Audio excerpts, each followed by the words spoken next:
നമസ്കാരം സുഹൃത്തുക്കളെ. ഇന്ന് മെയ് 4-ാം തീയതി. ഇപ്പോൾ UDF-ന്റെ ഓരോ പ്രവർത്തകരും നല്ല ആത്മവിശ്വാസത്തോടെയും നല്ല സന്തോഷത്തോടു കൂടി നിൽക്കുന്ന സമയമാണ്.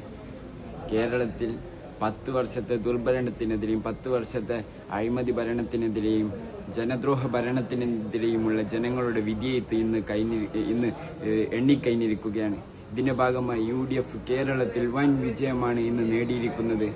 അതുപോലെ തന്നെ ഞങ്ങളുടെ കൊടുവള്ളി മണ്ഡലം UDF സ്ഥാനാർത്ഥി ഫിറോസ് സാഹിബ് വൻ ഭൂരിപക്ഷത്തോടു കൂടിയാണ് ഫിറോസ് സാഹിബും വിജയിച്ചിരിക്കുന്നത്. ഒരു കാര്യം ഇതിലൂടെ മനസ്സിലായി.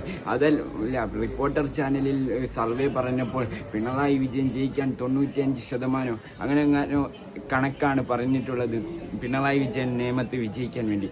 പക്ഷേ നിലവിലെ റിസൾട്ട് വന്നപ്പോൾ പിണറായി വിജയൻ വെറും വട്ടപൂജ്യമായിരിക്കുന്നു എന്നതിൽ നമുക്കെല്ലാവർക്കും കാണാൻ കഴിയും. അപ്പോൾ UDF-ന്റെ വിജയാശംസകൾ, സ്നേഹം നിറഞ്ഞ വിജയാശംസകൾ ഞാൻ നിങ്ങൾക്ക് എല്ലാവർക്കും നേരുന്നു. നന്ദി, നമസ്കാരം.